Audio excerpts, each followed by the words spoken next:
Digital Congo FM. La radio Digital Congo vous propose l'émission Limitless, produit par True Africa. Digital Congo FM. Bonjour, c'est Claude Grunitzky et je vous présente Limitless. Limitless est un podcast produit par True Africa qui pose les questions qui comptent pour l'Afrique. Nous cherchons des solutions africaines aux problèmes africains. Dans chaque épisode, nous posons à 3 invités une question qui compte pour les Africains. Et, sans surprise, ils ne sont pas toujours d'accord. Dans cet épisode, nous nous demandons pourquoi les Africains ne respectent pas les artistes. La raison pour laquelle nos parents, ou bien la génération plus âgée, n'embrassent pas vraiment la créativité sur le continent, c'est parce qu'ils ne voient pas le retour sur investissement immédiat. C'est le fait d'être exposé dans un lieu, le fait que la famille puisse voir que d'autres personnes apprécient le travail de l'artiste, renforcera la crédibilité de l'artiste. Alors je pense qu'il est nécessaire que les Africains deviennent les plus grands promoteurs de l'Afrique. Je pense que l'une des pires choses que l'on puisse dire à un parent africain est « Je ne veux pas être médecin, je ne veux pas être avocat, je ne veux pas être comptable, je veux être un artiste ». Les artistes n'ont jamais obtenu le même statut que les autres professions en Afrique. Même si les musiciens, peintres, cinéastes et designers ont une énorme influence sur la façon dont le monde voit l'Afrique. Je voulais comprendre pourquoi. N'est-il pas temps que les choses changent ? Je pose la question à un investisseur dans les industries créatives, à une directrice de musée et à un DJ. Ma première invitée est Sonia Lawson, directrice du Palais de Lomé, premier centre d'art du Togo. Elle pense qu'il est vraiment important d'exposer les artistes locaux dans les lieux où leurs familles et leurs communautés peuvent voir et apprécier leur art. Ce n'est qu'alors qu'ils pourront les respecter pour cela. Alors, comment pensez-vous que nous pouvons amener les Africains à changer leur état d'esprit et à respecter ceux qui choisissent de travailler dans les industries créatives ?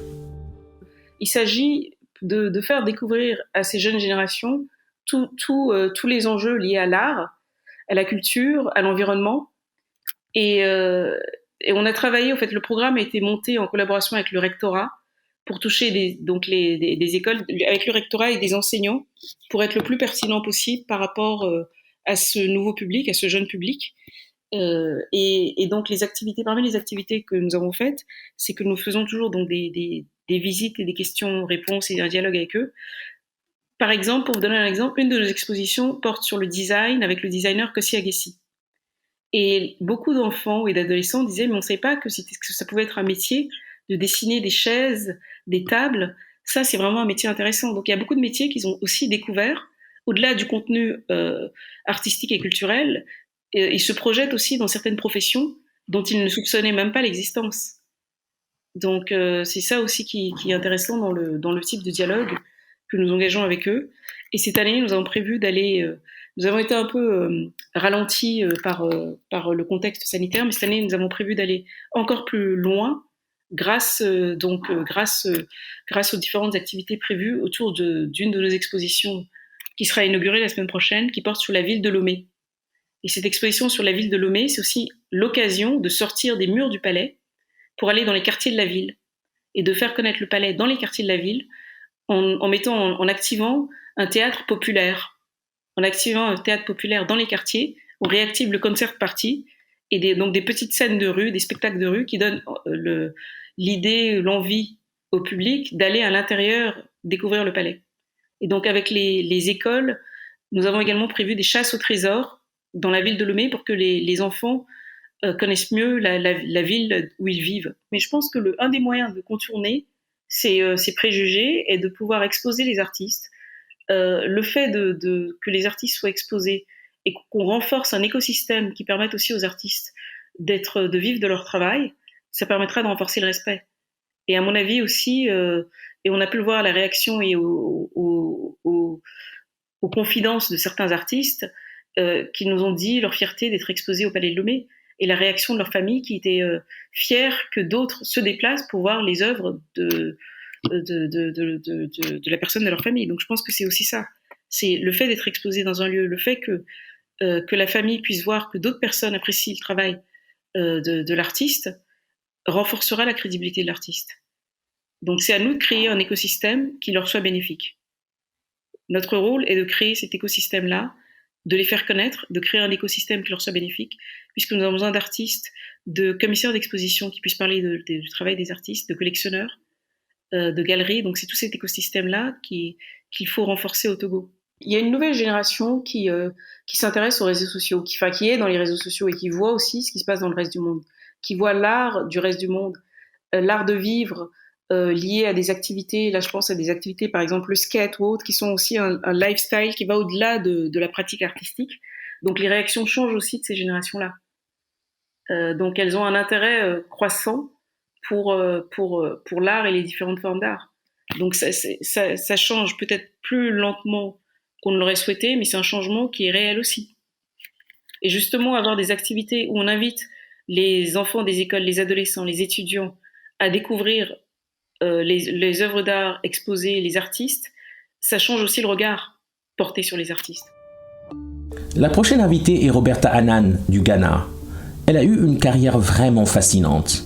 Elle a d'abord suivi une formation scientifique aux États-Unis, à l'université de Georgetown, mais aujourd'hui, elle dirige plusieurs fonds d'investissement et de capital risque, dont l'Impact Fund for African Creatives, IFAC. Elle a également fondé l'African Fashion Foundation, qui a investi dans des entreprises dirigées par des créateurs de mode. Pour elle, le respect se résume à l'argent, et elle est passionnée par l'idée d'aider les créatifs à transformer leurs talents en entreprises prospères. Je lui ai parlé en anglais. J'ai commencé la discussion en lui posant la même question que celle que j'avais posée à Sonia. Comment amener les Africains à respecter les artistes ? Oui, déjà, je veux dire, Claude, merci beaucoup de m'avoir invité à participer à ce podcast. Je pense que c'est un sujet très important dont nous devons discuter. Et tout d'abord, on pourrait se demander si les artistes ne sont pas respectés. C'est donc la première chose à laquelle nous devons penser. C'est vraiment une question d'éducation.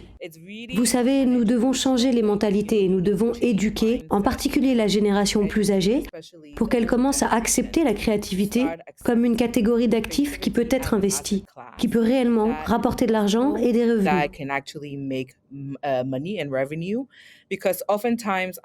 Parce que souvent, je pense que la raison pour laquelle nos parents, ou bien la génération plus âgée, n'embrassent pas vraiment la créativité sur le continent, ou ne sont pas pour que nous nous lancions dans le domaine de la créativité, c'est parce qu'ils ne voient pas le retour sur investissement immédiat, ou comment nous pouvons l'utiliser comme un outil pour l'économie.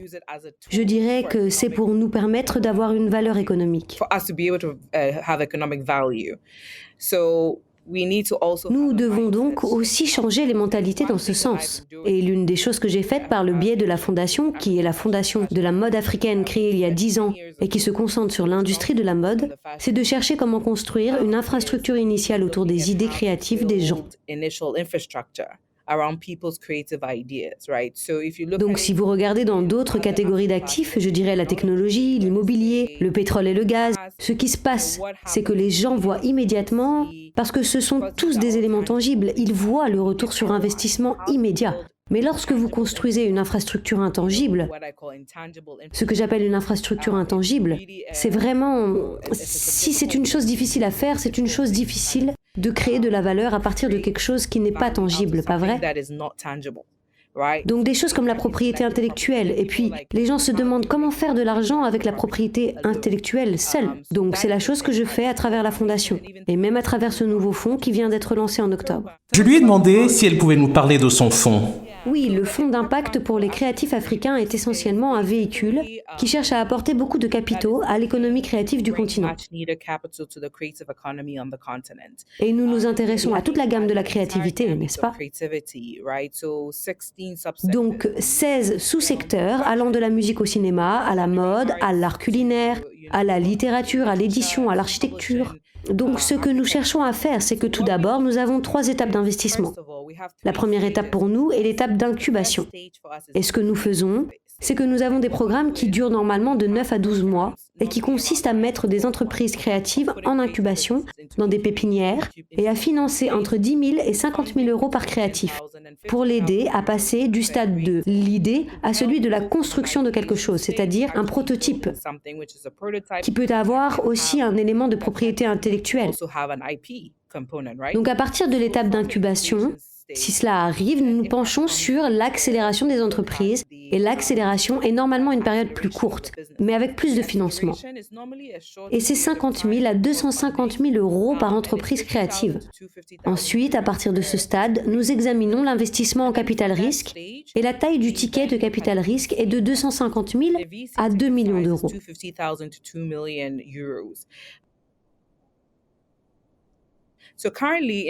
Actuellement, dans notre portefeuille, nous avons 3 entreprises dans lesquelles nous avons investi en capital risque. Nous sommes très enthousiastes parce que nous voulons changer les mentalités. Encore une fois, pour que nous puissions éduquer les gens, nous devons éduquer par le faire. Donc c'est bien. Pour créer, pour avoir des licornes créatives, tout comme cela se passe sur le continent avec la technologie. Et une fois que nous y serons parvenus, nous pourrons attirer plus d'investissements dans le secteur. Après Sonia Lawson, directrice de musée et gardienne de la scène culturelle, et Roberta Annan qui finance des entreprises créatives à hauteur de millions de dollars, discutons maintenant avec un vrai créatif. Notre journaliste Nelson Mangueira s'est entretenu avec DJ Ellie, l'un des plus grands DJ angolais. En tant que DJ, vous finissez évidemment par être aussi une artiste. Que pensez-vous qu'il faille faire pour que le peuple africain en général obtienne ou gagne plus de respect pour les artistes? Pour faire en sorte de donner plus de respect à l'art fait par vos frères, par le peuple africain en général aussi, les artistes africains principalement. Eh bien Nelson, je pense que c'est vraiment une question de culture. Parce que si vous regardez bien, pendant de nombreuses années, depuis le début du monde, les Africains ont été rabaissés. En d'autres termes, de nos jours, c'est un peu à la mode d'être africain. Vous voyez des Américains recréés par-dessus nos racines. Alors je pense qu'il est nécessaire que les Africains deviennent les plus grands promoteurs de l'Afrique. Nous ne pouvons pas laisser les Américains nous voler notre identité, les Européens nous voler notre identité, les Asiatiques nous voler notre identité. Les Africains doivent être fiers d'être Africains. Et la plupart du temps, ce qui tue cette fierté, c'est la façon dont nous sommes gouvernés. Mais grâce à Dieu, de nos jours, les Africains ont une voix dans le monde. La musique africaine est entendue dans tous les coins du monde. La musique africaine gagne en valeur et en exposition chaque jour. Et il est nécessaire que ceux qui gouvernent l'Afrique puissent donner une voix à cela. Parce que parfois, nous sommes plus appréciés à l'extérieur de l'Afrique qu'à l'intérieur. Nous devons donc changer ce contexte, changer cette image, et je pense que nos gouvernements peuvent avoir une grande influence. Ils sont un outil clé pour que cela change automatiquement. Bon point de vue, merci pour ce point de vue. Maintenant, pour terminer, une question qui ne veut pas se taire. Quelle a été la réaction de vos parents lorsqu'ils ont appris votre choix de carrière? Ont-ils été réceptifs? Pensez-vous que leur réaction était différente parce que vous êtes une femme ou pas du tout? Aussi incroyable que ça puisse paraître, je ne peux pas dire que mes parents ont vraiment réagi, que ça soit pour ou contre. Parce qu'à l'époque, j'étais une adolescente et ils ont fait le lien avec le fait que c'est une adolescente, c'est juste une blague qui va s'effacer, c'est qu'un passage qui va disparaître. Et quand ils ont compris, je suis devenue professionnelle dans ce domaine. Aujourd'hui, ils sont parmi les personnes qui me soutiennent le plus. Ils ont beaucoup de respect et de fierté pour la professionnelle que je suis devenue. Donc grâce à Dieu de ce côté-là, oui, disons que j'ai une sorte de soutien. Ce n'était pas un soutien direct, mais indirect de mes parents, parce qu'ils auraient pu l'empêcher, mais ils ne l'ont pas fait. Donc d'une certaine manière, ils m'ont soutenu. Merci beaucoup pour votre participation et votre contribution au podcast Limitless. Nous vous souhaitons chance et succès dans votre activité aujourd'hui et toujours. Merci Nelson, merci à toute l'équipe. J'ai vraiment apprécié cette conversation entre ces 3 femmes très différentes qui parlent de leurs défis et surtout des opportunités auxquelles les artistes africains sont confrontés. Les artistes africains ont besoin de plus de visibilité. Ils ont également besoin d'un soutien financier. Cela prendra du temps. Mais n'oublions pas, la créativité africaine est notre plus grande ressource naturelle. Comme vous le savez, nous ne cherchons pas de réponse simple sur ce podcast. Nous pensons que le potentiel de l'Afrique est illimité et que la culture est la clé. Merci pour votre écoute. Ce podcast est rendu possible grâce à une subvention du département d'État américain et de la fondation Synfire. Vous pouvez écouter ce podcast sur toutes les bonnes plateformes et sur www.trueafrica.co/limitless. Digital Congo FM